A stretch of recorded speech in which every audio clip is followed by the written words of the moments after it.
மகாபாரதத்தில் சந்தனுன்னு சொல்லி ஒரு அரசன் வர்றான். அவன் ஒரு சமயம் அறிவு வசப்படாமல் உணர்ச்சி வசப்படுறான். அதாவது ஒரு நாள் கங்கை கரையில் ஒரு அழகான பொண்ணை பார்க்குறான். இவனுடைய மனசு அவகிட்ட போயிடுது. அவளை கல்யாணம் பண்ணிக்கிறதுக்கு ஆசைப்படுறான். அந்த பொண்ணு சரின்னு சம்மதிக்கிறா. ஆனால் ஒரு நிபந்தனை போடுறா. அந்த நிபந்தனைக்கு சம்மதம்னு சொன்னாதான் உன்னை கல்யாணம் பண்ணிக்குவேன்னு சொல்றா. சரி, அவள் போட்ட நிபந்தனை என்ன தெரியுமா? இது மாதிரி நான் உங்கள் மனசு புண்படுற மாதிரி எந்த காரியம் பண்ணாலும் நீங்கள் என்ன ஏன்னு கேட்கக்கூடாது. நான் செய்கிற காரியத்தை தடுக்கவும் கூடாது. அப்படி நீங்கள் செஞ்சா அடுத்த கணமே நான் உங்களை பிரிஞ்சு போயிடுவேன். இதுதான் அந்த பொண்ணு போட்ட நிபந்தனை. சந்தன அரசன் இந்த நிபந்தனையை ஒத்துக்கலாமா? இதை அறிவுபூர்வமாக யோசிச்சிருந்தா இதுக்கு கட்டுப்பட்டுருக்க மாட்டான். இந்த நிபந்தனைக்கு நான் சம்மதிக்க மாட்டேன்னு தான் சொல்லியிருக்கணும். ஆனால் அவன் அந்த நேரத்தில் உணர்ச்சி வசத்தில் இருந்தான். அதனால நீ என்ன சொன்னாலும் சரின்னு ஒத்துக்கிட்டான். அவளை கல்யாணம் பண்ணிக்கிட்டான். இதனால என்ன ஆச்சு?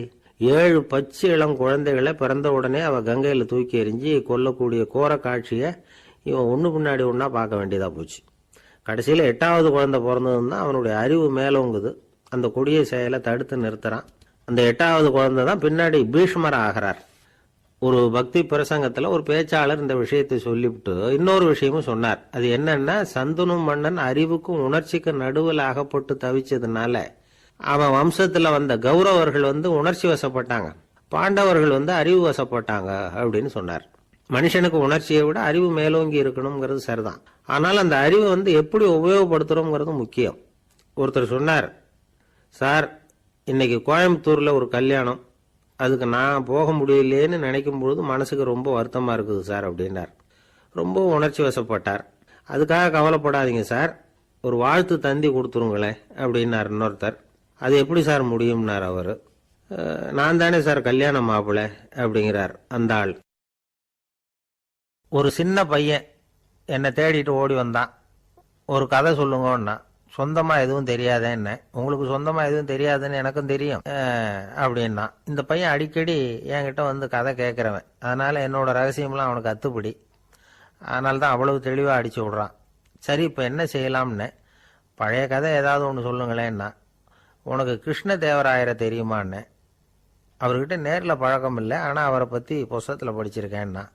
சரி, இவங்கிட்ட மேற்கொண்டு பேச்சு கொடுத்தா நம்மளை ஒரு மாதிரி ஆக்கி விடுவான் அப்படிங்கிறத யூகம் பண்ணிக்கிட்டு அவனை உட்கார வச்சு கடைசி வரைக்கும் குறுக்க பேசக்கூடாது அப்படின்னு ஒரு கண்டிஷனையும் போட்டுட்டு அந்த கதையை சொன்னேன். ஒரு சமயம் கிருஷ்ணதேவராயர் சமஸ்தானத்துக்கு ஒரு பெரிய வித்வான் சேர்ந்தாராம்.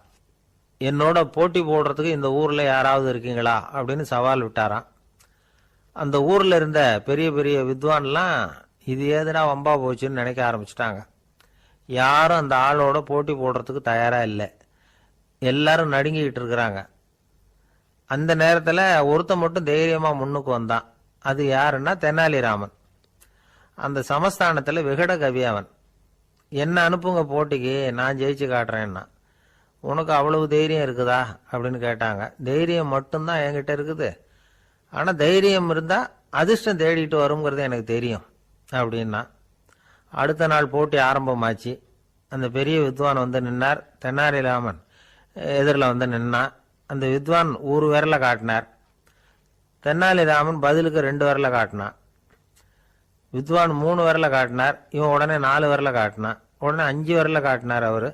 தெனாலிராமன் உடனே தன்னுடைய கை முஷ்டியை காட்டினான், கையை மூடி காட்டினான். அவ்வளோதான். அந்த பெரிய வித்வான் கிருஷ்ணதேவராயர் காலில் விழுந்தார். நான் தோத்துட்டேன், என் தோல்வியை ஒத்துக்கிறேன் அப்படின்னு சொல்லிவிட்டார். கிருஷ்ணதேவராயர் அவரை தனியாக அழைச்சிட்டு போய் என்ன நடந்ததுன்னு விசாரித்தார். அந்த வித்வான் விளக்கம் கொடுத்தார். ஆண்டவன் ஒருவன் தான் உண்டுங்கிறத விளக்கறதுக்காக நான் ஒரு விரலை காட்டினேன். அப்படி இல்லை, சக்தியை சேர்த்தா சக்தி சிவன் 2 பேர் உண்டுன்னு உங்கள் வித்வான் 2 விரலை காட்டினார். மூர்த்திகள் 3 பேருங்கிறதுக்காக நான் 3 விரலை காட்டினேன். வேதங்கள் 4ன்னு சொல்லி அவர் 4 விரலை காட்டினார். பஞ்சபூதங்கள் 5ன்னு நான் 5 விரலை காட்டினேன். அதையெல்லாம் அடக்கி ஆளணும்னு சொல்லி அவர் கையை மூடி உறுதியாக காட்டினார். அடடா, உங்கள் வித்வானுக்கு எப்பேற்பட்ட அறிவு, அவர் தான் ஜெயிச்சார், நான் தோத்துட்டேன் அப்படின்னார் அவர். அப்படி சொல்லிவிட்டு அவர் போயிட்டார். அதுக்கப்புறம் தெனாலிராமனை கூப்பிட்டு என்னப்பா நடந்தது அப்படின்னு கேட்டாராம். அதுக்கு தெனாலிராமன் விளக்கம் கொடுத்துருக்குறான். அவன் முதல்ல என்னை கொன்னுடுவேன்னு அந்த வித்வான் ஒரு விரலை காட்டினான். உடனே ஒரு 2 கண்ணையும் தோண்டி போடுவேங்கிறதுக்காக நான் 2 விரலை காட்டினேன். உனக்கு நாமம் போட்டுருவேன்னு சொல்லி 3 விரலை காட்டினான். அதை அழிச்சிருவேன்னு 4 விரலை காட்டினேன். உன்னை அரைஞ்சிருவேன்னு அவன் 5 விரலை காட்டினான். நான் உங்களை குத்தி போடுவேன்னு சொல்லி கையை மூடி காட்டினேன் அப்படின்னா. இப்போ பாருங்க, ஜெயிச்சது யார்? தைரியம் மட்டும் இருந்துட்டா அதிர்ஷ்டம் தானா தேடி வருங்கிறது எவ்வளவு உண்மையா போச்சு. அதனால நாம் எப்பவும் தைரியமா இருக்கணும்னு சொல்லிவிட்டு என் எதிரில் கதை கேட்டுட்டு உட்காந்துருந்த சின்ன பையனை பார்த்தேன். அவன் என்னை நிமிர்ந்து பார்த்தான். அவன் தன்னோட கை கால் ரெண்டையும் ஒரு மாதிரியா என் முன்னால தூக்கி 20 விரல காட்டினான். எனக்கு ஒன்றும் புரியல. இதுக்கு என்னப்பா அர்த்தம்னு கேட்டேன். இதே கதையை இதுக்கு முன்னாடி என்கிட்ட 20 தடவை நீங்க சொல்லியிருக்கீங்கன்னு அர்த்தம் அப்படின்னா. 2 பேர் சுவாரஸ்யமா பேசிக்கிட்டு இருக்கிறப்போ குறுக்க புகுந்து தொந்தரவு பண்றதுக்குன்னே சில பேர் இருப்பாங்க. அது ரொம்ப இடைஞ்சலா இருக்கும். இதே மாதிரி மின்காந்தம் கூட குறுக்க புகுந்து தொந்தரவு பண்ணும். கடைசியில் அது ஒரு பெரிய இடைஞ்சல கொண்டாந்து விட்டுரும். சில வீடுகளில் கேபிள் கனெக்ஷன் இல்லாமல் சில தனியார் டிவி காட்சிகள் தெரியும். அதுக்கு என்ன காரணம்னா இந்த மின்காந்த குறுக்கீடு தான் காரணம். இதைத்தான் சுருக்கமாக இஎம்ஐ அப்படின்னு சொல்கிறாங்க. அதாவது எலக்ட்ரோ மேக்னெட்டிக் இன்டர்ஃபியரன்ஸ். இது ஏற்படக்கூடிய இடங்கள் எது எதுன்னு எடுத்துக்கிட்டா அது ஒரு பெரிய பட்டியலாகவே போயிடும். இந்த இஎம்ஐ தொந்தரவு வந்து கேபிள் டிவியில் மட்டும்தான் இல்லை, ராக்கெட் ஏவுதளத்தில் உள்ள ரேடார்கள், அங்கே உள்ள சில சக்தி வாய்ந்த தொலைத்தொடர்பு சாதனங்கள், விமான தளங்களில் உள்ள ரேடார்கள், கப்பல் தளங்களில் பொருத்தப்பட்டிருக்கக்கூடிய சக்தி வாய்ந்த ஆண்டனாக்கள், இப்படி நிறைய சொல்லலாம். காவல் நிலையங்களில் பயன்படுத்தப்படுகிற வயர்லெஸ் தொடர்பு சாதனங்கள் கூட ஓரளவுக்கு இந்த மின்காந்த அலைகளை வந்து வெளியிடும். நம்ம வீட்டில் உட்காந்துக்கிட்டு ரேடியோ கேட்டுக்கிட்டு இருப்போம் அல்லது டிவி பார்த்துக்கிட்டு இருப்போம். அந்த சமயத்தில் பக்கத்து தெருவில் ஒரு மோட்டார் சைக்கிள் அல்லது காரு, குறிப்பாக பெட்ரோல் இன்ஜின், அது போகிறப்போ அதில் உள்ள மின்காந்த மின்கலத்தில் வந்து அதாவது மேக்னட்டோ பேட்டரியிலிருந்து வெளிப்படுகிற மின்காந்த அலை இங்கே வந்து டிவியிலையும் ரேடியோவிலையும் கரகரப்பை உண்டு பண்ணும். சரி, இது வந்து பெருசாக என்ன இடைஞ்சலை உண்டு பண்ணிட போகுது அப்படின்னு நாம் அலட்சியமாக நினைக்கலாம். வயசானவங்களுக்கு மறதி நோயின்னு ஒன்று வரும்ல, அல்ஷமீர், அதாவது மூளையில் உள்ள செல்கள் வந்து செயலிழந்து போயிடுறது. அது செய்ய வேண்டிய வேலையை மறந்துடும். மனைவியே எதிரில் வந்து நின்னா கூட உன்னை எங்கேயோ பார்த்தது மாதிரி தெரியுதே அப்படின்னு சொல்லிட்டு இருப்பாங்க. அப்படி ஒரு மறதி. இந்த விசித்திரமான நோய்க்கு இதுவரைக்கும் மருந்தே இல்லைன்னு வேற சொல்றாங்க. இந்த மைக்ரோ ஓவன் அப்படின்னு சொல்லக்கூடிய சமையல் அடுப்புகள் கூட மின்காந்த அலைகளை வந்து வெளியிடுது. சமயத்தில் சில தொழிற்சாலைகளில் கூட பெரிய விபத்துக்களை இந்த இஎம்ஐ உண்டு பண்ணிவிடும். இதை பற்றி தீவிரமாக சிந்திக்க ஆரம்பிச்சதே ஒரு விபத்துக்கு பிறகுதான். அமெரிக்காவுக்கும் வியட்நாமுக்கும் இடையில போர் நடந்ததே. அந்த சமயம் அமெரிக்காவுக்கு சொந்தமான விமானம் தாங்கி கப்பல் ஒன்று வியட்நாமை தாக்கிறதுக்கு தயாராக ஏவுகணைகளோட கடலில் நிறுத்தி வைக்கப்பட்டிருந்தது. தற்செயலாக அந்த பகுதியில் கப்பல் தொலைத்தொடர்பு பகுதிக்கு அருகில் ஊடுருவிய இந்த சக்தி வாய்ந்த ரேடியோ அலைகள் ஏவுகணையில் இருந்த மின்னணு சர்க்கியூட்டை பூர்த்தி செஞ்சு வச்சுட்டுது. அவ்வளவுதான், ஏவுகணை அங்கேயே வெடித்து சிதறி போச்சு. 130 பேர் அந்த இடத்துலயே உடல் கருகி செத்து போட்டாங்க. ஏகப்பட்ட பொருள்கள் நாசம். இந்த விபத்துக்கான காரணம் என்னங்கிறத உடனடியாக யாராலையும் கண்டுபிடிக்க முடியல. ரொம்பவும் கடுமையாக முயற்சி பண்ணி கடைசியாக கண்டுபிடிச்சாங்க, இது வந்து இந்த இஎம்ஐ வேலை தான் அப்படின்னு. மின்னணு தொலைபேசிகள் இருக்க, இதில் பேசும்பொழுது நம்ம காதை வந்து அதாவது செவியை வந்து ஊடுருவக்கூடிய மின்காந்த அலையானது மூளைக்கு போய் அங்கே மூளை கட்டிகளை உருவாக்க ஊக்கம் கொடுக்குது அப்படின்னு வேற கண்டுபிடிச்சிருக்கிறாங்க. இந்த இஎம்ஐ ரொம்ப குறைஞ்ச மின்காந்த அழுத்தத்தில் நமக்கு எந்த பாதிப்பையும் ஏற்படுத்துறதில்லை. மின்காந்த அலைகள் அழுத்தத்தோடு இருக்கிற இடங்களில் ரொம்ப நேரம் இருந்தோம்னா நம்ம உடம்பின் வெப்பநிலை 2 டிகிரி செல்சியஸ் வரைக்கும் அதிகரிக்குதாம். அதனால் வெப்பநிலையை வந்து சீராக்கிறதுக்கு இதய துடிப்பும் வந்து அதிகரிக்குது. இப்படிலாம் கண்டுபிடிச்சிருக்கிறாங்க. இப்பெல்லாம் இந்த மின்காந்த குறுக்கீடுகளை தடுக்கிறது எப்படி அப்படின்னு விஞ்ஞானிகள் யோசனை செய்ய ஆரம்பிச்சிருக்கிறாங்க. இந்த விஷயத்தில் அலட்சியமாக இருந்தோம்னா எதிர்காலத்தில் நிறைய பேருக்கு இந்த ஞாபக மறதி நோய் வந்துடும். அப்புறம் அது ரொம்ப கஷ்டமாக போயிடும். ஒரு குடும்ப தலைவர் தன் மனைவியை பார்த்து, யார் நீ, உன்னை எங்கேயோ பார்த்தது மாதிரி இருக்குதே அப்படின்னு சொல்லிட்டு இருந்தார். உடனடியாக அவரை போய் பார்த்தேன். வாங்க டாக்டர்கிட்ட போகலாம் அப்படின்னு. அவர் என்னை தனியாக அழைச்சிட்டு போய் காதோட காதாக மெதுவாக சொல்கிறார், இதை பார்ப்பா, என் கையில் பணம் இல்லாத போகலாம், அப்படி மறதி நோய் வந்துட்டது மாதிரி நடிச்சுக்கிட்டு இருப்பேன், அவ்வளவுதான். அதை நீ கண்டுக்காத அப்படின்னார். ஒரு ஆளை அடையாளம் கண்டுபிடிக்கணும்னா அதுக்கு சுலபமான வழி என்ன? முகத்தை பார்த்து கண்டுபிடிக்கிறது தான். ஆனால் மனுஷன் தப்பு பண்ண ஆரம்பிக்கும் பொழுது அவனை கண்டுபிடிக்கிறதுக்கு வேற வழிகளை தான் கையாள வேண்டியிருக்கு. கைரேகை அதுக்கு ரொம்ப உபயோகப்படுது. கைரேகைகள் ஒருத்தருக்கு இருக்கிறது மாதிரி இன்னொருத்தருக்கு இருக்கிறது இல்லை. பல் வரிசையும் அப்படிதான். ஏமாத்துறவங்க அதிகமாக போனால் இருக்கிறவங்க எச்சரிக்கையாக இருக்க வேண்டியிருக்குது. பயோமெட்ரிக்ஸ் அப்படிங்கிறது ஒரு பெரிய தொழில்நுட்பம். இதை உபயோகப்படுத்தி சில பாதுகாப்பு உத்திகளை எல்லாம் உருவாக்கி இருக்கிறாங்க அமெரிக்காவில். வீட்டுக்கு சொந்தக்காரர் குரல் கொடுத்தா கதவு திறக்கும், அல்லது அவர் கை வச்சா கதவு திறக்கும். மற்றவங்க யார் என்ன பண்ணாலும் கதவு திறக்காது.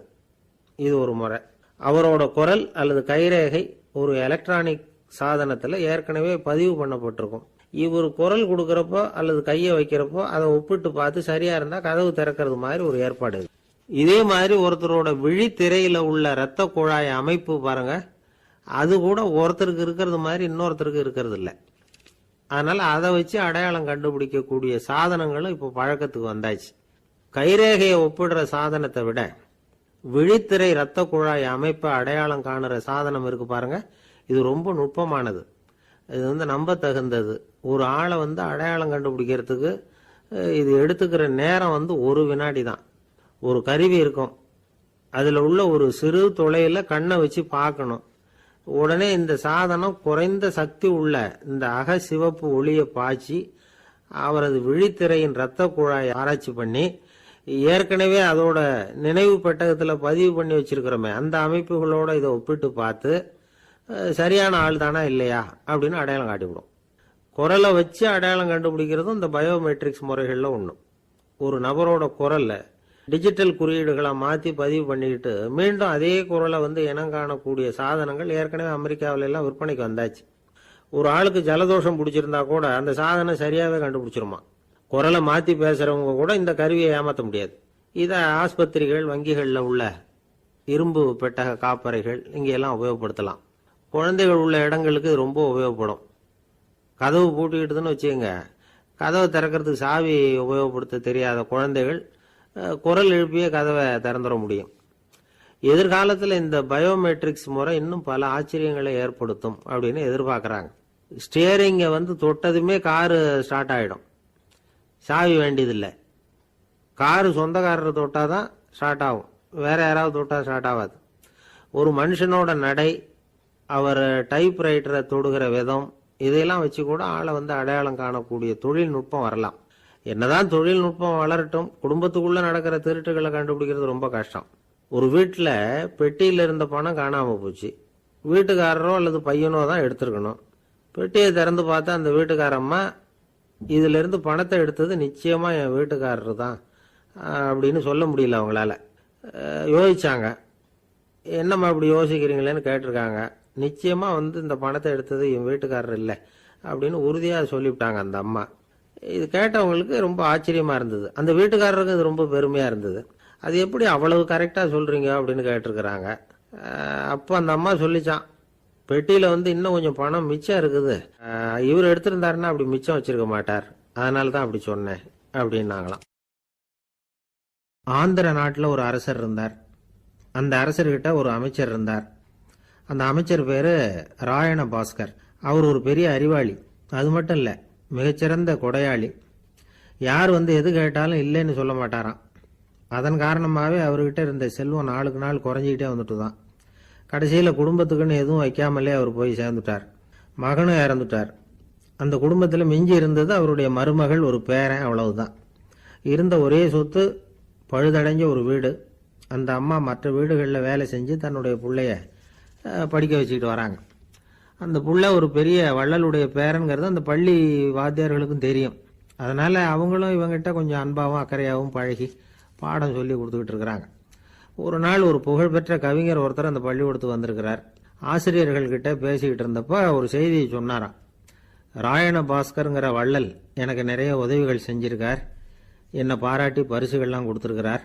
அந்த வள்ளல் வாழ்ந்த கிராமத்தை பார்க்கணுங்கிறதுக்காக தான் இப்போ இங்கே வந்திருக்கிறேன் அப்படின்னாராம். ஆசிரியர் உடனே இந்த பையனை கூப்பிட்டு, இதை பாருங்க, இவன் யார் தெரியுமா, நீங்கள் குறிப்பிடுகிற அந்த வள்ளலின் பேரன் அப்படின்னு அறிமுகப்படுத்தினாராம். கவிஞரின் கண்களில் ஆனந்த கண்ணீர். அந்த பரவச நிலையிலேயே அந்த வள்ளலை பற்றி கவி பாட ஆரம்பிச்சுட்டாராம். இந்த சின்ன பையன் அதை கேட்டிருக்கிறான். உடனே என்ன பண்ணான் தெரியுமோ, தன் கையில் அணிஞ்சிருந்த ஒரு பொன் வளையலை கழட்டி அந்த கவிஞருக்கு பரிசா கொடுத்துட்டானாம். எல்லாருக்கும் ஆச்சரியம். தாத்தா இருக்கும் நிலையில கொடுத்தார், பேரன் இல்லாத நிலையிலையும் கொடுக்குறான். பையனை எல்லாரும் பாராட்டினாங்களாம். இருந்தாலும் அவனுக்குள்ள ஒரு பயம் எதுவும் ஆரம்பமாச்சு. பள்ளிக்கூடம் விட்டு வீட்டுக்கு வரும்பொழுது அந்த பயம் இன்னும் அதிகமாயிட்டுது. அம்மா என்ன சொல்லுவாங்களோ தெரியலையே, ஏதோ திடீர்னு தோணிச்சு வளையல கழட்டி கொடுக்கணும்னு கொடுத்துட்டோம்.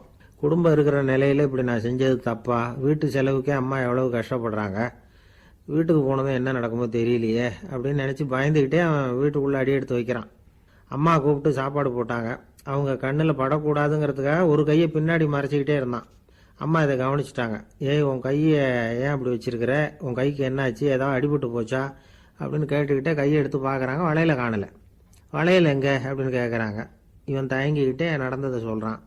அதை கேட்டதும் அந்த அம்மாவோட முகம் கோபத்தால் சவுந்து போச்சான். முட்டாளே, என்ன காரியம் பண்ண அப்படின்னு கன்னத்தில் அரைஞ்சிட்டாங்களாம். அம்மா, என்னை அடிக்காத, ஏதோ தெரியாமல் தப்பு பண்ணிட்டேன் அப்படின்ட்டு இருக்கான். மகனே, வளையல கொடுத்ததுக்காக நான் உன்னை அடிக்கலை அப்படிங்க, பின்ன எதுக்கு அடித்தேன்னு கேட்டிருக்கான். உன் பாட்டனார் ஒரு பெரிய வள்ளல், அவர் எதையும் பாதி வேலையை செய்யறதில்ல. அவருடைய பேரை நீ அரைகுறை வேலை செஞ்சுட்டு வந்திருக்கிற அப்படின்னாங்களாம். என்னம்மா சொல்கிறேன் இருக்கான். நீ ஒரே ஒரு வளையலை மட்டும்தானே கழட்டி கொடுத்துருக்குற, கொடுக்கறதா இருந்தால் ரெண்டையும் சேர்த்துல கொடுத்துருக்கணும், அதுதானே உங்கள் தாத்தாவுக்கு பெருமை அப்படின்னாங்களாம். அம்மா, தெரியாமல் செஞ்சுட்டேன், உங்ககிட்டையும் அரை வாங்கிட்டேன் அப்படி இப்படின்னு அவன் சொல்லியிருக்கிறான். இப்போ அம்மா கொஞ்சம் இருங்க, அந்த கவிஞர் இன்னைக்கு நம்ம ஊரில் தான் தங்கியிருப்பார், நாளைக்கு காலையில் தான் அவர் எங்கே இருக்காருன்னு விசாரித்து இன்னொரு வளையலையும் கொடுத்துட்றேன் அப்படின்ட்டுருக்கான். மகனே, நல்ல செயல்களையெல்லாம் நாளைக்குன்னு ஒத்தி போடாத, நாளைக்கு என்ன நடக்குங்கிறது யாருக்கு தெரியும், இப்போவே போ, எங்கே இருக்காருன்னு பாரு அப்படின்ட்டு இருக்காங்க. மகன் புறப்பட்டான். பள்ளி ஆசிரியர்கிட்ட போய் கேட்டானான் அந்த கவிஞர் எங்கே இருக்காருன்னு. அவர் சொன்னாராம். உடனே போய் அவர் இருக்கிற இடத்துல கதவை தட்டியிருக்கான். ராத்திரி நேரத்தில் இவனை கண்டதும் அவருக்கு ரொம்ப ஆச்சரியம். இவன் இன்னொரு கை வளையலையும் எடுத்து நீட்டியிருக்கான். அவர் திகைச்சு போய் நிற்கிறார். அவரால் என்ன பண்ணுறதுன்னே தெரியல, ஆனந்த கண்ணீர். இது பெரியவர்கள் கூற கேட்ட ஒரு வரலாறு. இன்னைக்கு இப்படிப்பட்டவங்களை பார்க்க முடியுமா? வறுமை வள்ளல் தன்மையை ஒன்று செய்து விடாதுங்கிறதுக்கு இது ஒரு உதாரணம். ஒருத்தன் இன்னொருத்தனை பார்த்து கேட்டானா, எங்க தாத்தா உங்க தாத்தாவுக்கு 100 ரூபா கடன் கொடுத்துருக்கிறார், அதை எப்போ திருப்பி கொடுக்க போறேன்னு. கவலைப்படாத, எங்க பேரன் அதை உங்க பேரன்ட்ட திருப்பி கொடுத்துருவான் அப்படின்னு அவன். ரொம்ப பேருக்கு கூட்டத்தில் பேசுறதுன்னா பயம், நமக்கு ஒன்றும் தெரியாதுன்னு மற்றவங்க நினைச்சிடக்கூடாதுங்கிற எண்ணம் தான் இதுக்கு காரணம். ரொம்ப முக்கியமான ஒரு கூட்டம்னா பயமும் அதிகமாக இருக்கும். முக்கியமானவங்கள்லாம் வருவாங்களே, அவங்கெல்லாம் நம்மளை பற்றி மட்டமாக நினச்சிருவாங்களே அப்படிங்கிற பயம் வந்துடும். ஆனால் மேடை பேச்சுங்கிறது அவ்வளவு கடினமான ஒரு காரியம் இல்லைங்கிறாங்க அது சம்பந்தமான நிபுணர்கள். யாரும் பேச்சாளர் ஆகலாம், இது ஒன்றும் பெரிய கிஃப்ட் கிடையாது அப்படின்னு அவங்க சொல்கிறாங்க. நீங்கள் ஒரு சிறந்த பேச்சாளர் ஆகணுமா அப்படின்னா அதுக்குன்னு சில ஆலோசனைகளை சொல்லி வச்சிருக்கிறாங்க அனுபவசாலிகள். முதல் ஆலோசனை என்னன்னா, உங்கள் பேச்சு எளிமையாக இருக்கணும். ஏதாவது ஒரு கருத்து அல்லது 2 கருத்து சொன்னால் போதும். 20 அல்லது 30 கருத்துக்களை சொல்லிகிட்டே போகக்கூடாது. 2வது ஆலோசனை, நீங்கள் என்ன பேச போறீங்கிறது முதல்ல உங்களுக்கு நல்லா புரியணும். அதுக்கப்புறம் தான் அதை அடுத்தவங்களுக்கு புரிய வைக்க முடியும். எப்படி ஆரம்பிக்க போகிறோம், எந்த கருத்தை முக்கியமாக வலியுறுத்த போகிறோம், எப்படி முடிக்க போகிறோம் அப்படிங்கிறத முதல்ல நல்லா சிந்திச்சு மனசில் வச்சுக்கணும். கடைசியாக என்ன சொல்கிறீங்களோ அதுதான் கேட்குறவங்க மனசில் நிற்கும். 3வது ஆலோசனை என்னன்னா, உங்கள் பேச்சு சுருக்கமாக இருக்கணும். ஒரு 15 நிமிஷம் பேசுறது ரொம்ப பொருத்தம். மணிக்கணக்கில் பேசிக்கிட்டு இருக்கிறது நல்லதில்லை. 4வது ஆலோசனை, நீங்கள் பேசுறது உண்மையாக இருக்கணும். உங்களுக்கு உண்மையான அனுபவங்கள் இருக்கும், அதை சொல்லலாம். உங்களுடைய உண்மையான அனுபவங்களை மற்றவங்களோட பகிர்ந்துக்கணும், அதுதான் முக்கியம். 5வது ஆலோசனை, ஆரம்பத்தில் கொஞ்ச நேரம் உங்களை பற்றியும் எதிரில் உள்ளவங்களை பற்றியும் சம்பந்தப்படுத்தி ஏதாவது பேசி ஒரு நெருக்கத்தை ஏற்படுத்திக்கணும். ஒவ்வொருத்தரும் இப்போ இவர் பேச போகிறது நம்ம சம்பந்தப்பட்டது அப்படின்னு நினைக்க ஆரம்பிச்சிருவாங்கல்ல, அதுக்கப்புறம் அவங்க கேட்க தயாராகிட்டாங்கன்னு அர்த்தம். எதிரில் உட்காந்துருக்கிற கூட்டத்திலிருந்து 3 பேரை தேர்ந்தெடுங்க. அதாவது வலது பக்கம் ஒருத்தர், நடுவில் ஒருத்தர், இடது பக்கம் ஒருத்தர். அதாவது உங்களை ரொம்ப கனிவாகவும் ஆர்வமாகவும் பார்க்குறவராக பார்த்து தேர்ந்தெடுத்துங்க மனசுக்குள்ள. நீங்கள் பேசும்பொழுது என்ன பண்ணணும்னா, இவங்களை நேருக்கு நேராக மாறி மாறி பார்த்துக்கிட்டே பேசுனீங்கன்னா நீங்கள் ஏதோ ஒட்டு மொத்த கூட்டத்தையும் பார்த்து பேசுறதாக ஒரு உணர்வு அதை ஏற்படுத்திவிடும். 6வது ஆலோசனை என்னன்னா, சொற்பொழிவுன்னா நீங்கள் பேசணும், படிக்கக்கூடாது. எழுதி படிக்கிறது நல்லா இருக்காது. குறிப்புகள் வேணும்னா வச்சுக்கலாம். படிக்கிறது பேப்பர்லேருந்து வர்றது மாதிரி இருக்கும், பேசுறது இதயத்திலேருந்து வர்றது மாதிரி இருக்கும். அப்புறம் 7வது ஆலோசனை சொல்கிறாங்க. அது என்னென்னா, மேடையில் ஏறி நின்ன உடனே இயல்பாக மூச்சை இழுத்து விட்டுங்க, இயல்பு நிலைக்கு வாங்க, அதுக்கப்புறம் இயல்பாக பேச ஆரம்பிக்கலாம் அப்படிங்கிறாங்க. இவ்வளவும் பேச்சு கலையில் வல்லுநர்களாக இருக்கிறவங்க சொல்லுகிற ஆலோசனைகள். இதையெல்லாம் கடைபிடிச்சா நமக்கும் அதுக்கும் வெகு தூரம்னு நினச்சிக்கிட்டு இருந்த ஒன்று இப்போ கிட்டத்தில் நெருங்கி வந்துடும். நாம் சொல்கிறபடியெல்லாம் அது கேட்கும். ஒரு பேச்சாளர், அவருக்கு சுருக்கமாகவே பேச தெரியாது. மேடையில் ஏற்றி விட்டுவிட்டா போதும், ஆரம்பிச்சிருவார், நிறுத்த மாட்டார், பேசிக்கிட்டே இருப்பார். ஒரு தடவை அவர் ஒரு கூட்டத்தில் ரொம்ப நேரம் பேசிக்கிட்டே இருக்கிறார். எதிரில் பொறுமை இழந்த ஒருத்தர் தன்னுடைய கை கடிகாரத்தை காட்டினார். அதை கவனித்த பேச்சாளர், மன்னிக்கணும், கை கடிகாரம் நான் கொண்டுகிட்டு வர மறந்துட்டேன், அதுதான் நேரம் போனதே தெரியல அப்படின்னு சொல்லியிருக்கிறார். இதுக்கு அவர் சொன்னாராம் கோபமா, ஏய்யா கடிகாரத்தை தான் பார்க்க முடியல, மறந்துட்டேன், பக்கத்தில் மாட்டிருக்கிற கேலண்டரையாவது பார்க்கக்கூடாதா அப்படின்னாராம். கப்பல் கடல்ல போயிட்டு இருக்கு. புயல், சூறாவளி, அலையெல்லாம் பெருசு பெருசா ரொம்ப உயரமா உண்டாகுது. கடுமையான காற்றிலேயும் வேகமான அலைகள்லேயும் சிக்கி அந்த கப்பல் தடுமாறுது. திசை மாறி போச்சு. எந்த பக்கம் போயிட்டு இருக்கிறோம்னே தெரியல. அந்த கப்பலை செலுத்திக்கிட்டு இருந்த மாலுமி ரொம்ப சாமர்த்தியமாக செயல்பட்டார். தன்னுடைய அறிவாற்றலையும் திறமையையும் முழுமையாக பயன்படுத்தினார். அந்த கப்பலை கட்டுப்படுத்தினார். மெதுவாக அந்த சூறாவளியிலிருந்து கப்பலை காப்பாற்றி கரைக்கு கொண்டுட்டு வந்து சேர்த்துட்டார். மாலுமின்னு ஒருத்தர் இருந்ததுனால அந்த மரக்கலம் காப்பாற்றப்பட்டது. மாலுமின்னு ஒருத்தர் இல்லைன்னு வச்சுக்கோங்க, அந்த கப்பலோட கதி என்னவாயிருக்கும் யோசிச்சு பாருங்க. ஒரு கோபக்காரனுடைய நிலைமையும் அப்படித்தானா. கோபக்காரன்கிறவன் ஒரு மாலுமி இல்லாத மரக்கலம் அப்படிங்கிறார் நபிகள் நாயகம். கொந்தளிக்கிற கடல்ல கொடுமையான அலைகளின் உச்சியில அல்லல் படுகிற மரக்கலத்தை விட மோசமானது கோபக்காரனின் நிலைமை அப்படிங்கிறது அவருடைய கருத்து. அது மாதிரி இதுன்னு சொல்லல, அதை விட மோசம் இது அப்படிங்கிறார். ஏன் தெரியுமா? ஒரு கப்பல் கடல்ல தடுமாறினா அதை சரிப்படுத்த மாலுமி இருக்கிறார். அவர் தன்னுடைய சாமர்த்தியத்தினால அதை கட்டுப்படுத்தி சரியான வழிக்கு கொண்டுட்டு வந்துருவார். ஆனா கோபக்காரனுடைய நிலைமை அப்படி இல்லை அப்படிங்கிறார் நபிகள் நாயகம். மனித மனம் ஒரு மரக்கலம், அறிவு அதுல இருக்கிற மாலுமி. மாலுமி மரக்கலத்தை செலுத்துறான், அவனுக்கு கட்டுப்பட்டு அது ஓடுது. ஆனா கோபக்காரன்கிற மனுஷங்கிட்ட அறிவுங்கிற மாலுமி சரியா வேலை செய்ய மாட்டான். ஏன்னா கோபம் அந்த மாலுமியின் கண்களை அவிச்சிரும், காதுகளை கேட்காம பண்ணிவிடும். கண்ணையும் காதையும் மூடிவிட்டு கப்பலை ஓட்டுனா எப்படி ஓட்டுறது? அதனால கோபக்காரன் மாலுமி இல்லாத மரக்கலம். இடி மின்னல்ல மாட்டிக்கிட்டு கஷ்டப்படுற கப்பல் மாதிரி கஷ்டப்படுறான். பெரியவங்கள்லாம் என்ன சொல்றாங்க? உனக்கு கெடுதல் பண்ணவனுக்கும் நீ நன்மையை செய், எவருடைய விருப்பு வெறுப்பையும் பொருட்படுத்தாதே, பரம எதிரிக்கும் நீ நன்மை செய்ய ஆரம்பிச்சா உன்னுடைய தூய நிலையை பார்த்துட்டு அவனும் உனக்கு நெருக்கமான நண்பனா ஆயிடுவான். இதுதான் பெரியவங்க நமக்கு சொல்லி இருக்கிறது. புனித குரான் சொல்றது என்ன? தீமையை நன்மையை கொண்டே நீர் தடுத்து கொள்ளும் அப்படின்னு சொல்லப்பட்டிருக்கிறதுல. இன்னா செய்தாரை ஒருத்தல் அவர் நாண நன்னயம் செய்து விடல் அப்படிங்கிறார் திருவள்ளுவர். செல்வந்தர் ஒருத்தர்கிட்ட ஒரு சிறுவன் ஆடு மேய்ச்சிக்கிட்டு இருந்தானா. பெரியவர் அவனை கூப்பிட்டு, நீ நேரா போய் ஒரு ஆட்டுல உள்ள ரொம்ப நல்ல பகுதி எதுவோ அதை எடுத்துக்கிட்டு வா அப்படின்னாராம். இவன் போனான். ஒரு ஆட்டு உடம்புல இருந்த நாக்கு, இருதயம், இது ரெண்டையும் எடுத்துக்கிட்டு கொடுத்தானான். பெரியவர் வாங்கி பார்த்தார். அதுக்கப்புறம் இப்ப நீ போய் இன்னொரு ஆட்டுல இருக்கிற ரொம்ப கெட்ட பகுதி எதுவோ அதை எடுத்துட்டு வா அப்படின்னாராம். இவன் போய் எடுத்துட்டு வந்தான். அவன் கையில் இருந்தது மறுபடியும் அதே மாதிரி நாக்கு, இருதயம், இது ரெண்டும் தான். என்னது இப்பவும் அதையே கொண்டுட்டு வந்திருக்கிற அப்படின்னாராம் பெரியவர். இவன் சொன்னானா, ஒரு உடம்புல உள்ள ரொம்ப நல்ல பொருளும் இதுதான், ரொம்ப கெட்ட பொருளும் இதுதான் அப்படின்னானா. இளம் வயசுல இப்படி பதில் சொன்னவர் தான் பேரறிஞர் லுக்மானுல் ஹக்கீம் அவர்கள். கோபப்படாம இருந்தா இது ரெண்டும் நல்லா வேலை செய்யும், கோபப்பட்டா இது ரெண்டும் மோசமா வேலை செய்யும். அதை புரிஞ்சுக்கிறதுக்காகத்தான் இன்னைக்கு இந்த தகவல்.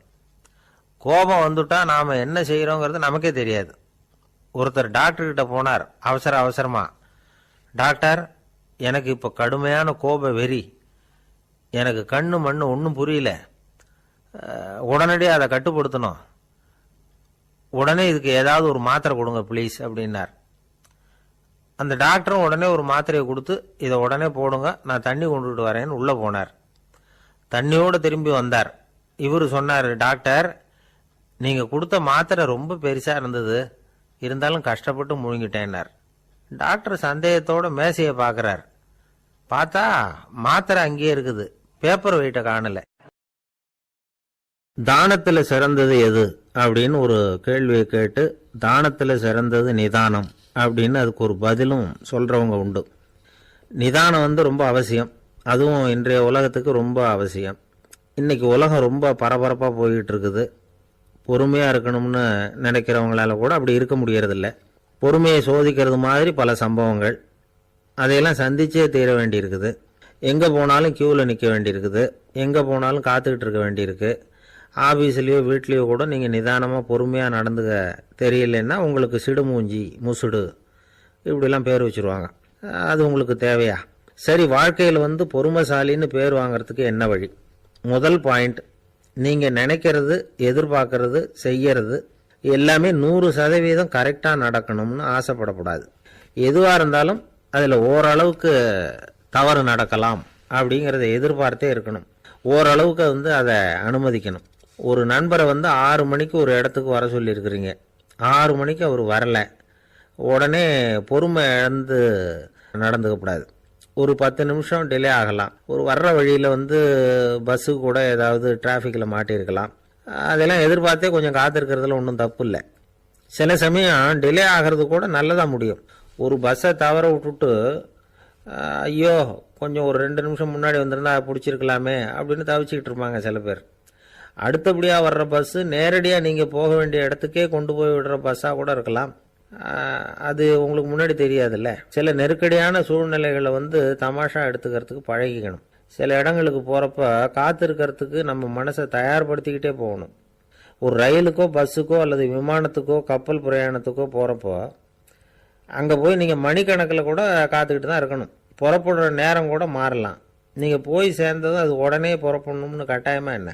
அது மாதிரி சமயத்தில் படிக்கிறதுக்குன்னு சில சுவாரஸ்யமான புத்தகங்களையும் கையில் எடுத்துக்கலாம். உங்களை சுற்றி எவ்வளவோ சுவாரஸ்யமான சம்பவங்கள் நடந்துக்கிட்டு இருக்குதுல்ல, அதையெல்லாம் வேடிக்கை பாருங்கள். எதுக்காக காத்துக்கிட்டு இருக்கிறோமோ அந்த காரியத்தில் உண்மையாகவே நமக்கு ஒரு அக்கறை இருந்தால் நமக்கு போர் அடிக்காது. சில கோயில்களில் பார்த்துருப்பீங்க, தரிசனத்துக்காக பக்தர்கள் நாள் கணக்கில் காத்துக்கிட்டு இருப்பாங்க. அவங்களெலாம் அழுத்துக்கிறது இல்லை. ஆண்டவனை தரிசிக்கணுங்கிற உண்மையான அக்கறை இருக்கிறதுனால அவங்களுக்கு போர் அடிக்கிறது இல்லை. ஆனால் சில சினிமா தியேட்டரில் கூட பார்க்கலாமே, சினிமா கியூ கூட அப்படி தான். சாயந்தரம் 6 மணி ஆட்டத்துக்கு காலம்பரம் 6 மணிக்கே போய் கூட காத்துக்கிட்டு இருப்பாங்க. அவங்களுக்கெல்லாம் போர் அடிக்காது, படம் பார்க்குற ஆர்வம். இன்னொரு முக்கியமான விஷயத்தை நாம் பழக்கப்படுத்திக்கணும். லிவ் ஃபார் தி மூமெண்ட் அப்படிங்கிறாங்க நிபுணர்கள். ரொம்ப பேர் எப்படின்னா அடுத்தபடியாக நடக்க போகிற விஷயத்திலேயே கவனமாக இருப்பாங்க. அந்த நினைப்புலேயே இந்த நிமிஷத்தை பொறுமை இல்லாமல் கழிப்பாங்க. ஒருத்தர் இருக்கார், அவர் எப்படின்னா ஆஃபீஸ் முடியறதுக்குள்ளேயே சார் 5 மணிக்கெல்லாம் ரெடியாக இருங்க, நாம் அந்த ஹோட்டலில் போய் டிஃபன் சாப்பிட்ணும் அப்படின்னு 4 மணிலேருந்து சொல்லிகிட்டு இருப்பார். 4:55 பரபரப்பாக ஓடி வருவார். 2 பேரும் புறப்படுவோம், ஹோட்டலுக்கு போவோம், சாப்பிட்டுக்கிட்டு இருப்போம். அப்படி சாப்பிட்டுட்டு இருக்கிறப்ப சார் சாப்பிட்டு முடித்ததும் நேராக ஒரு ஜவுளி கடைக்கு போகிறோம் அப்படிம்பார். பரபரக்க சாப்பிட்டு முடிப்பார், புறப்படுவார். ஜவுளி கடையில் அவசரமாக சீக்கிரம் பில் போடுங்க சார், சினிமாவுக்கு நேரம் ஆகிடும்பார். சினிமா தியேட்டரில் உட்காந்து அடுத்தபடியாக எங்கே டின்னர் சாப்பிட்றதுன்னு யோசனை பண்ணிகிட்டு இருப்பார். ராத்திரி படுக்கையில் விழுந்ததுக்கு அப்புறமும் நாளைக்கு காலையில் எழுந்திரிச்சதும் அதை பண்ணணும் இதை பண்ணணும்னு திட்டம் போட்டுக்கிட்டே இருப்பார். அதாவது எப்பவும் அடுத்த நிமிஷம், அடுத்த நாள், அடுத்த வாரம், அடுத்த வருஷம், இதுதான் அவங்க சிந்தனை. இந்த நிமிஷம் என்ஜாய்மெண்ட்டை அவங்க இழந்துடுறாங்களாம். அதனால தான் வாழ்நாள் பூரா பொறுமையின்மை, அவஸ்தை, அல்லல். அதனால் நாம் எல்லாரும் வாழ்க்கையில் நிதானமாக இருக்கிறதுக்கு கற்றுக்கணுமா. அதுக்காக இந்த நிதானத்துக்கு வேறு விதமான அர்த்தம் பண்ணிக்கக்கூடாது. ஒருத்தர் அப்படித்தான் ஒரு தடவை அவருடைய குதிரை காணாமல் போயிட்டு தான். அதுக்காக அவர் கவலைப்படலை, நிம்மதியாக இருந்தார், சந்தோஷமாக இருந்தார். என்ன சார் இது, உங்கள் குதிரை திருட்டு போயிட்டுதுங்கிறீங்க, நீங்கள் கவலைப்படாமல் இருக்கிறீங்களே அப்படின்னு கேட்டாங்களாம். அதுக்கு அவர் சொல்லியிருக்கார், நல்ல வேலை சார், கட்டியிருந்த குதிரை காணாமல் போயிருக்குது, நான் அது மேலே உட்காந்துருக்கிற சமயம் அது காணாமல் போயிருந்ததுன்னா, திருட்டு போயிருந்ததுன்னா நானும் சேர்ந்துல காணாமல் போயிருப்பேன். அப்படின்னாராம். எவ்வளவு நிதானமான ஆள் பாருங்க. ஒரு நண்பர் சினிமா படம் தயாரிக்கிறவர், அவர்கிட்ட ஒரு நாள் பேசிக்கிட்டு இருந்தேன். அது எப்படி சார், நீங்கள் எடுக்கிற எந்த படமும் கையை கடிக்காத அளவுக்கு எடுத்துடுறீங்களே, அது எப்படின்னு கேட்டேன். அது ஒன்றும் பெரிய விஷயம் இல்லை சார். பெண்களுக்குன்னு சில உருக்கமான காட்சிகள், இளைஞர்களுக்குன்னு சில நடனங்கள், அடிதடி காட்சிகள், அப்புறம் வயசானவங்களுக்குன்னு சில ஆன்மீக காட்சிகள், சின்ன பிள்ளைங்களுக்கு சிரிப்பு, இப்படி எல்லாமும் சேர்த்து நான் படம் எடுக்கிறேன். மசாலா படம்னு பேர். இது ரொம்ப பெருசாக இல்லைன்னாலும் ஓரளவுக்கு சுமாராக ஓடிடும், கையை கடிக்காது அப்படின்னார். இது ஒரு உத்தி. சில பத்திரிகை ஆசிரியர்களும் இந்த உத்தியை கையாளுறது உண்டு. இந்த உத்திக்கு பார்னம் உத்தி அப்படின்னு பேர். பார்னம் எஃபெக்ட் அப்படின்னு சொல்லுவாங்க. அதாவது ஃபீனியஸ் டி பார்னம் அப்படின்னு ஒருத்தர் அமெரிக்காவில் இருந்தாராம். அதாவது 19ஆம் நூற்றாண்டில் அமெரிக்காவில் கொடிகட்டி பறந்த ஒரு சர்க்கஸ் நிறுவனத்தின் அதிபர் அவர். இந்த உலகத்தில் ஒவ்வொரு நிமிஷமும் ஒரு ஏமாளி பறந்துக்கிட்டே இருக்கிறான் அப்படிங்கிறது அவருடைய சித்தாந்தம். ஒவ்வொருத்தரையும் திருப்திப்படுத்துகிற அளவுக்கு அம்சங்களை கொஞ்சம் கொஞ்சமாக கலந்து கேளிக்கை நிகழ்ச்சிகளை நடத்தினது தான் அவருடைய மகத்தான வெற்றிக்கு காரணம். அதனால் அந்த உத்தியை யார் கடைப்பிடிச்சாலும் சரி, அதுக்கு பார்னம் உத்தி அப்படின்னு பேர் வந்துட்டுது. ஜோசியம் சொல்கிறவங்களுக்கும் இந்த உத்தி தான் கை கொடுக்குது. ஒரு விஷயத்தை ஒருத்தருடைய கோள் நிலைகள் அல்லது கையெழுத்து நிரூபிக்கிறதாக அவர்கிட்ட சொன்னால் அதை அவர் நம்பிவிடுவார். ஆனால் அந்த விஷயம் நல்லதாக இருக்கணும், நேர்மையானதாக இருக்கணும், அதாவது பாசிட்டிவாக இருக்கணும். 8ஆம் இடத்துல குரு, 9ஆம் இடத்துல சனி, நீங்கள் ஒரு பெரிய மேதை தான் அப்படின்னு சொல்லுவாங்க. கேட்குறவங்களுக்கு அதை மறுக்கிறதுக்கு மனசு வராது. அப்படி சொல்லும் பொழுது கூடவே என்ன கொஞ்சம் முன்கோபம் அதிகமாக இருக்கும், இருந்தாலும் அது உடனே மறைஞ்சிரும் அப்படின்னு சில அற்ப விஷயங்களையும் சொன்னாலும் அதையும் சரிதான்னு சொல்லி ஒத்துக்குவாங்க. ஆளுமையை எடை போடுகிற ஒரு நிறுவப்பட்ட உத்தியின் மூலமாக தன்னுடைய குணாதிசயங்கள் கண்டுபிடிக்கப்பட்டதாக அவர் நம்புறது தான் இதுக்கு காரணம். இந்த மாதம் பணத்தட்டுப்பாடு கொஞ்சம் இருக்கும், உடம்புல ஏதாவது கொஞ்சம் அசௌகரியம் இருக்கும், வீட்டுக்குள்ளே லேசாக மனஸ்தாபம் வரலாம், இது மாதிரி பொதுப்படையாக சிலதை சொன்னாலே போதும், மக்களை நம்ப வச்சுடலாம். இதெல்லாம் நமக்கு மட்டும்தான் ஏற்படுது அப்படின்னு சொல்லி அவங்க நினைக்கிறது தான் காரணம். இதுதான் பார்னம் உத்திங்கிறது. மனிதர்கள் பாராட்டுக்களை விரும்புகிறதும் விமர்சனங்களை வெறுக்கிறதும் பார்னம் உத்தியின் அடுத்த கூறு. அதனால் ஒருத்தருக்கு ஜோசியம் சொன்னாலும் சரி, அவருடைய ஆளுமையை மதிப்பிடுறதாக இருந்தாலும் சரி, அவரை புகழற மாதிரி இருந்தாலும் சரி, அப்படி இருந்தால் தான் அது சரியாக இருக்கும். சாதகமான விஷயங்களை அதிகமாகவும் பாதகமான விஷயங்களை நாசூக்காகவும் சொன்னால் மக்கள் அதை நம்பிவிடுவாங்க. ஒருத்தரை கருமின்னு சொன்னால் ஏற்றுக்க மாட்டார். அதையே கொஞ்சம் மாற்றி நீங்கள் கொஞ்சம் சிக்கனமான ஆசாமி அப்படின்னு சொன்னால் நீங்கள் சொல்கிறது சரிதான் சார் அப்படிம்பார். நீங்கள் பெரிய செலவாளி தான், இருந்தாலும் நல்ல விஷயங்களுக்கு தான் செலவழிப்பீங்க அப்படின்னு சொல்லணும். இப்படி இந்த பார்னம் உத்தியை கடைபிடிச்சி இன்னைக்கு வெற்றிகரமாக காலம் தள்ளுறவங்க நிறைய பேர் இருக்கிறாங்க. இந்த உலகத்தில் ஒவ்வொரு நிமிஷமும் ஒரு ஏமாளி பறந்துக்கிட்டே இருக்கிறான் அப்படிங்கிறது தான் ஃபீனியஸ் பார்னம் அவர்களுடைய நம்பிக்கை. அதை விட அடுத்தவங்களை ஏமாளியாக நினைக்கிற மனுஷர்கள் தான் இன்றைக்கி உலகத்தில் ரொம்ப அதிகம்.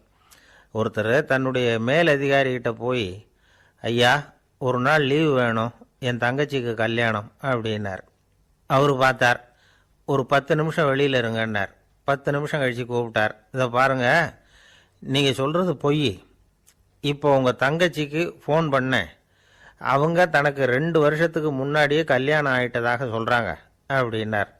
உடனே இவர் சொன்னார், சார் இப்போ நீங்கள் சொல்கிறதும் பொய்யாக தான் இருக்கணும், ஏன்னா நிஜமாக எனக்கு ஒரு தங்கச்சியே கிடையாது அப்படின்னார். காலை நேரம், கடற்கரை ஓரம், காலை வீசிக்கிட்டு கையை வீசிக்கிட்டு ஏதோ சண்டைக்கு போகிற சிப்பாய் மாதிரி எல்லாரும் நடந்து போயிட்டுருக்கிறாங்க. நடைப்பயிற்சி. அதில் நமக்கு தெரிஞ்ச ஒருத்தர் எதிரில் வந்தார் ரொம்ப வேகமாக. என்ன சார் வாக்கிங்க அப்படின்னு கேட்டோம். அவரால் ஆமாம்னு பதில் சொல்ல முடியல, அவ்வளவு கஷ்டம். மூச்சு விடுறதுக்கே வாயை திறந்து மூடிட்டு இருக்கிறார். எங்கே பேசுறது? கொஞ்சம் நின்று நிதானித்து மூச்சு விட்டுட்டு அதுக்கப்புறம் சொன்னார் ஆமாம் அப்படின்னு. என்ன சார் இவ்வளவு வேகம்னோ? உங்கள் பேச்சை கேட்டுவிட்டு தான் சார் நடக்க ஆரம்பித்தோம். நீங்கள் தான் அடிக்கடி சொல்லிகிட்டு இருந்தீங்க நடக்கிறது நல்லதுன்னு. அன்னையிலேருந்து ஆரம்பிச்சுட்டேன், ஆனால் ரொம்ப கஷ்டமாக இருக்குது சார். இப்போ பாருங்கள், உங்கள்கிட்ட சுலபமாக பேசக்கூட முடியல, மூச்சு வாங்குது, உடம்பு கூட வலிக்கிறது மாதிரி இருக்குது அப்படின்னு அவர் பாட்டுக்கு பேச ஆரம்பிச்சிட்டார். உங்களை யார் சார் இவ்வளவு வேகமாக நடக்க சொன்னது, வேகத்தை குறைங்க, மெதுவாக நடங்க அப்படின்னும். நீங்கள் நடக்கிறதுனால என்னென்ன சௌகரியம்னு அன்னைக்கு சொன்னீங்களே தவிர சௌகரியமாக நடக்கிறது எப்படின்னு சொல்லலையே அப்படின்னார் அவர்.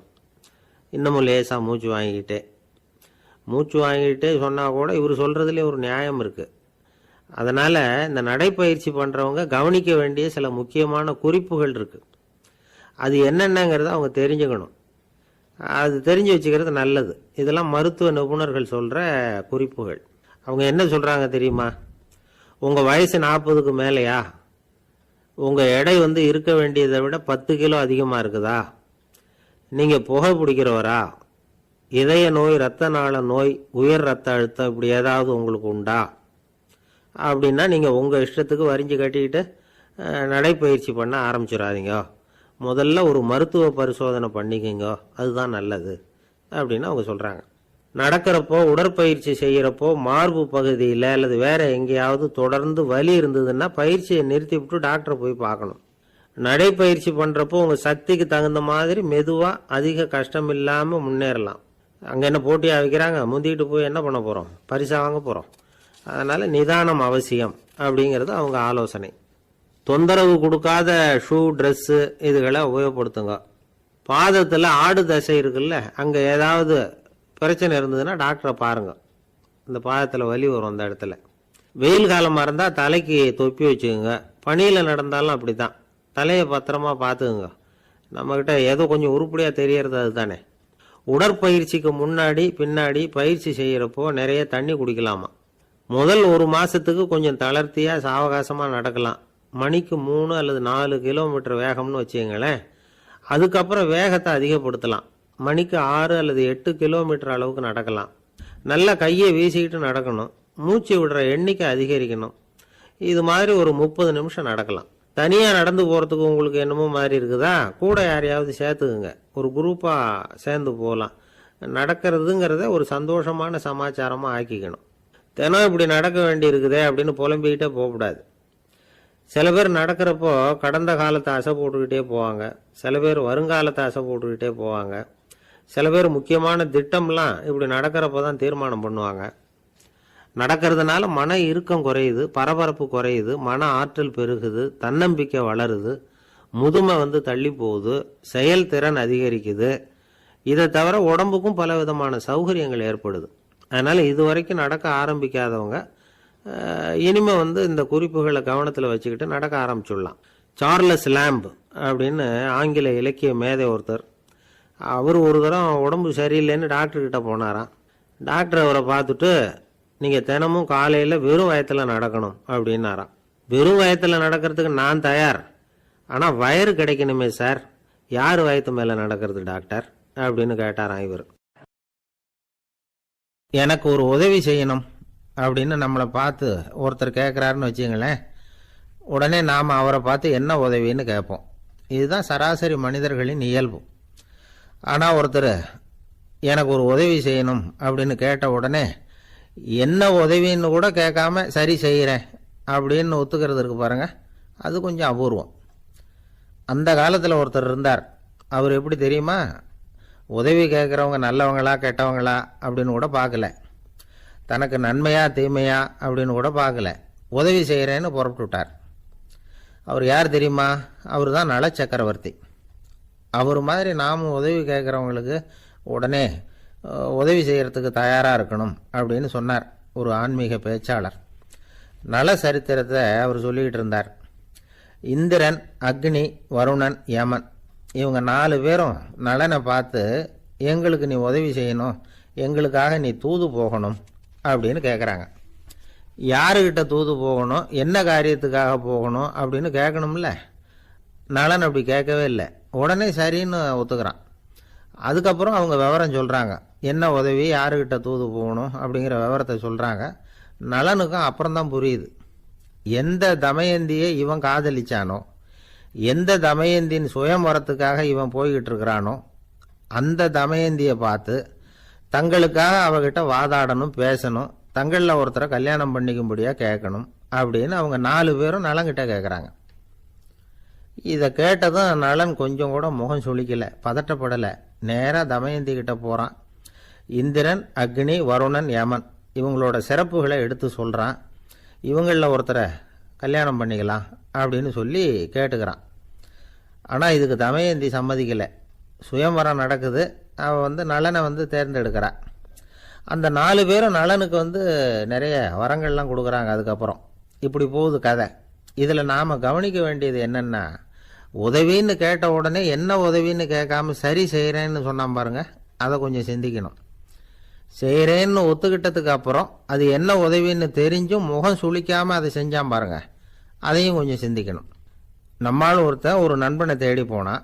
எனக்கு ஒரு உதவின்னா சரி சொல்லுன்னா, இப்போ உங்ககிட்ட 2 கார் இருந்தால் என்ன பண்ணுவேன்னா, உடனே அதில் ஒன்று உங்ககிட்ட கொடுத்துருவேன்னா, அவன் உங்ககிட்ட 2 பங்களா இருந்தால் என்ன பண்ணுவேன்னா, அதில் ஒன்று உங்ககிட்ட கொடுத்துருவேன்னா, உங்ககிட்ட 2 பேனா இருந்தால் என்ன பண்ணுவேன்னா, அதில் ஒரு பேனாவை உங்ககிட்ட கொடுக்க மாட்டேன்னா அவன். ஏன்டா அப்படி சொல்கிறேன்னா, ஏன்னா இப்போ நிஜமாவே என்கிட்ட 2 பேனா இருக்குது, அதனால் அப்படி சொல்கிறேன் அப்படின்னு நானான் அவன். ஒரு நாள் காலை நேரம் ஒரு குரு படுக்கையை விட்டு எழுந்திருக்கிறார். உடனே சீடர்களை பார்த்து எல்லாரும் இப்படி வாங்கங்கிறார். எல்லாரும் வர்றாங்க வேகமாக. என்னங்க வேணும் உங்களுக்கு அப்படிங்கிற மாதிரி எல்லாரும் குருவை பார்த்தாங்க பயபக்தியோட. குரு அந்த சீடர்களை பார்த்து, இதை பாருங்க, இப்போ நான் ஒரு சிக்கலான விவகாரத்தில் மாட்டிக்கிட்டு இருக்கிறேன், அதை நீங்கள் தீர்த்து வச்சா நல்லதுன்னார். சீடர்களுக்கு ஒன்றும் புரியல. என்ன இது இவர் இப்படி சொல்கிறாரு, நமக்குள்ள எல்லா விவகாரங்களையும் தீர்த்து வைக்கிறவர் நம்ம குருநாதர், அவருடைய விவகாரத்தை நாம் தீர்த்து வைக்கிறதா, ஆச்சரியமாக இருக்குதே, குருநாதருக்கே சிக்கலா அப்படின்னு யோசனை பண்ண ஆரம்பித்தாங்க. இருந்தாலும் ரொம்ப பணிவாக கேட்டாங்க, சுவாமி உங்களுக்கே சிக்கலா, இந்த உலகத்து சிக்கல்களுக்கும் சிரமங்களுக்கும் அப்பாற்பட்டவர் அல்லவா தாங்கள், அப்படிப்பட்ட உங்களுக்கு சிக்கல்னா அது எப்படி அப்படின்னாங்க.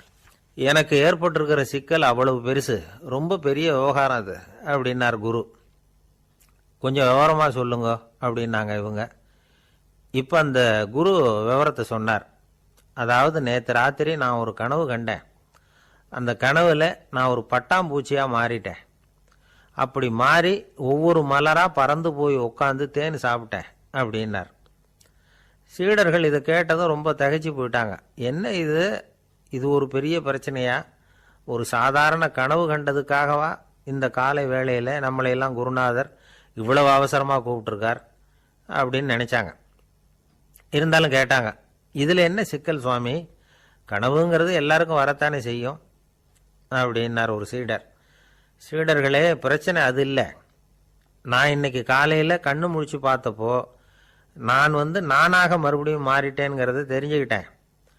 இதில் சிக்கல் என்னன்னா, இப்போ அந்த பட்டாம்பூச்சி தான் நானாக ஆயிட்டதாக கனவு கண்டுகிட்டு இருக்கா அப்படிங்கிறது தான். ஒரு மனுஷன் பட்டாம்பூச்சி ஆகிறதாக கனவு காண முடியுங்கிறப்போ அந்த பட்டாம்பூச்சியும் மனுஷனாக ஆகிறதாக கனவு காண முடியும் இல்லையா? இப்போ எனக்கு யதார்த்த நிலை தெரியணும், எது நிஜம்னு தெரியணும். நேற்று ராத்திரி நான் கண்டது கனவா, அல்லது இது பட்டாம்பூச்சி கண்டுகிட்டு இருக்கிற கனவா? இதுதான் குரு கேட்ட கேள்வி. இதை கேட்டதும் சீடர்கள் ரொம்ப குழம்பி போயிட்டாங்க. சுவாமி, இது வரைக்கும் நாங்கள் தூங்குறப்ப பார்க்கறது கனவுன்னும் மூழ்கிட்டு இருக்கிறப்ப பார்க்கறது நனவுன்னு நம்பிக்கிட்டு இருக்கிறோம். இப்போ எங்களை ரொம்ப குழப்பிட்டீங்க, இதுக்கு பதில் சொல்ல எங்களுக்கு சக்தி இல்லை அப்படின்னு சொல்லிவிட்டாங்களாம். அதுக்கப்புறம் அந்த குரு சொன்னாராம், நினைவு தான் முக்கியமான அம்சம். முடிவு கட்டம்னா பகலின் நினைவுகளை விட இரவின் கனவுகளே ரொம்ப உண்மை. ஒருத்தன் தூங்க போனால் தூங்கிக்கிட்டே இருந்தால் அவன் காணும் கனவு பொய்ங்கிறத அவன் உணர மாட்டான். ஒவ்வொரு கனவும் காணும் பொழுது அது ரொம்ப உண்மையாக தான் தெரியுது. ஒரு கனவு கூட உண்மை இல்லைன்னு கனவுல தோன்றுவதே இல்லை அப்படின்னார் குரு. அகில வாழ்வு அத்தனையும் சொற்பனம் கண்டாய் அப்படிங்கிறார் தாயுமானவர். ஆகையினால நம்ம கனவுலேருந்து நாம் என்னைக்கு முழிச்சிக்க போகிறோம் அப்படிங்கிறது தான் ஒரு முக்கியமான கேள்வி. ஒருத்தர் வந்தார், காலில் கட்டோடு வந்தார். என்னங்க காலில் கட்டுன்னு? சார், நேற்று ராத்திரி தூக்கத்தில் எங்கள் வீட்டு கூரையில் ஏணியை சாத்தி வச்சு இறங்கினப்போ வழுக்கி விழுந்து காலை உடச்சிக்கிட்டேன்னார். உங்கள் வீட்டில் தான் ஏணியே கிடையாது சார் அப்படின்னு. உண்மைதான் சார், நான் கீழே விழுந்து முழிச்சுக்கிட்டதுக்கு அப்புறம் தானே ஏணி இல்லைங்கிறது எனக்கு ஞாபகம் வந்தது அப்படின்னார். சில பேர் ஆளை பார்த்தா 60 வயசு மாதிரி தோணும், உண்மையான வயசு என்னன்னு பார்த்தா 40 அல்லது 45. சில பேரை பார்க்கறதுக்கு 45 மாதிரி தெரியும், உண்மையிலேயே 65 தாண்டி இருப்பாங்க. ஒரு மனிதனுக்கு 2 வகையான வயது உண்டுங்கிறார் ஓஷோ. அதாவது உடம்புக்குன்னு ஒரு வயசு, மனசுக்குன்னு ஒரு வயசு. முதல் உலக மகாயுத்தம் நடந்தது இல்லையா, அது முடிஞ்சதுக்கு அப்புறம் முதல் தடவையா மனிதனின் மூளை வளர்ச்சியை பற்றி மனநல வைத்தியர்கள் ஒரு கணக்கெடுப்பு சோதனை நடத்தினாங்களாம். அது வரைக்கும் மனிதனுக்கு 2 வகையான வயது உண்டுன்னு யாரும் சிந்திச்சதே இல்லையா. அந்த உலக மகாயுத்தம் முடிஞ்சதுக்கு அப்புறம் மனிதனுடைய சராசரி மனதின் வயதை கணக்கிட்டு பார்க்கும் பொழுது அவங்களுக்கெல்லாம் ரொம்ப அதிர்ச்சியாக இருந்துதான். ஏன்னா அது ரொம்ப பின்தங்கிய நிலையில் இருந்திருக்கு, வளர்ச்சி அடையாத நிலையில் இருந்திருக்கு. அவங்க கண்டுபிடிச்ச பிரகாரம் அப்போ மனசோட சராசரி வயசு என்ன தெரியுமா, 14. அப்படின்னா பார்த்துங்க, உடல் ரீதியாக ஒருத்தரோட வயசு 70 கூட இருக்கலாம், ஆனால் மனசோட வயசு 14 தான். இதுக்கு நேர்மாறாக அமைஞ்சு போச்சுன்னு வச்சுங்க. அதாவது ஒருத்தருக்கு உண்மையிலேயே 14 வயசு, அதாவது உடலோட வயசு 14, அவரோட மனசின் வயசு 70ன்னு வச்சுக்கோங்க. இப்படி அமைஞ்சுட்டுதுன்னா அவர் சீக்கிரம் ஞானத்தன்மை அடைஞ்சிருவார் அப்படின்னு அர்த்தம். இப்போ நமக்கெல்லாம் உடம்போட வயசு மனசோட வயசு ரெண்டும் ஒன்றா இருந்துட்டா அதுவே போதும், அதுவே பெரிய விஷயம். இப்போ எமர்சன் கிட்ட போய் ஒருத்தர் கேட்டாராம், உங்கள் வயசு என்ன அப்படின்னு. அவர் உடனே பதில் சொல்லியிருக்கார், 360 வருஷம் அப்படின்னாராம். கேட்டவர் குழம்பி போயிட்டார். அவர் என்ன சொல்கிறாரு, 360 வயசா? என்ன நம்ம காதில் தான் சரியாக விழலையா? எமர்சன் எப்பவும் உண்மையை பேசுகிற ஒரு சிறந்த அறிவாளி, அவர் இப்படிலாம் பொய் சொல்ல மாட்டாரே அப்படின்னு ஒரு யோசனை பண்ணிக்கிட்டே இவர் மறுபடியும் அவர் கிட்ட போனாராம். ஐயா, நீங்கள் சொன்னது சரியாக என் காதில் விழலை, அதனால் மறுபடியும் கேட்குறேன், உங்கள் வயசு என்ன அப்படின்னாராம். எமர்சன் மறுபடியும் சொல்லியிருக்கிறார், 360 வருஷம்னு. வந்தவருக்கு உண்மையிலேயே அதிர்ச்சியாக போட்டுது. அதுக்கப்புறம் மெதுவாக ஆரம்பித்தாராம், ஐயா நீங்கள் சொல்கிறத என்னால் ஏற்றுக்க முடியாது, எப்படி பார்த்தாலும் இப்போ உங்களுக்கு வயசு ஒரு 60க்கு மேலே இருக்காதுன்னு நினைக்கிறேன் அப்படின்னாராம். நீங்கள் சொல்கிறது சரிதான், அது என் உடம்போட வயசுன்னாராம் எமர்சன். அப்படின்னா ஏற்கனவே நீங்கள் சொன்னது அப்படின்னு கேட்டிருக்காரு, அது என் மனசோட வயசு அப்படின்னாராம். நம்மளை பொறுத்த வரைக்கும் அறிவு தூசு படிஞ்சிருக்கு, அது மாதிரியே அன்பும் மாசுபட்டிருக்கு. இது ரெண்டையும் சுத்தம் பண்ண வேண்டியிருக்குது, அப்போ தான் நாம் சரியான வயசில் வாழ முடியும். ஒரு ஆசாமி இருக்கிறார், அவருக்கு உடம்போட வயசு அதிகம், மனசோட வயசு ரொம்ப குறைச்சல், குழந்த மாதிரி. அவர் ஒரு ஆஸ்பத்திரியில் படுத்திருக்கிறார். நர்ஸம்மா எல்லாருக்கும் மருந்து கொடுத்துட்டு போகிறாங்க. கொஞ்ச நேரம் கழித்து திரும்பி வந்தாங்க. அப்போ இவர் அந்த அம்மாவை கூப்பிட்டு சொல்கிறார், இதை பாருங்கள் சிஸ்டர், நீங்கள் எல்லாருக்கும் சின்ன சின்ன மாத்திரையாக கொடுத்துட்டு எனக்கு மட்டும் நீளமான மாத்திரையாக கொடுத்துட்டீங்க, முழுங்கிறதுக்கு ரொம்ப கஷ்டமாக போச்சு, இனிமேல் எனக்கும் சின்ன மாத்திரையாக கொடுங்க சிஸ்டர் அப்படின்னாராம். அந்த அம்மா உடனே அதிர்ச்சியாகி தலையில் அடிச்சுக்கிட்டாங்களாம். நான் கஷ்டப்பட்டு மாத்திரையை முழுங்கினத்துக்கு நீங்கள் ஏமா தலையில் தட்டிக்கிறீங்க அப்படின்னு கேட்டிருக்காரு இவர். இதுக்கு அவங்க சொல்லியிருக்கிறாங்க, நான் உங்களுக்கு கொடுத்துட்டு போனது மாத்திரை இல்லைங்க, அது தெர்மாமீட்டர் அப்படின்னாங்களாம்.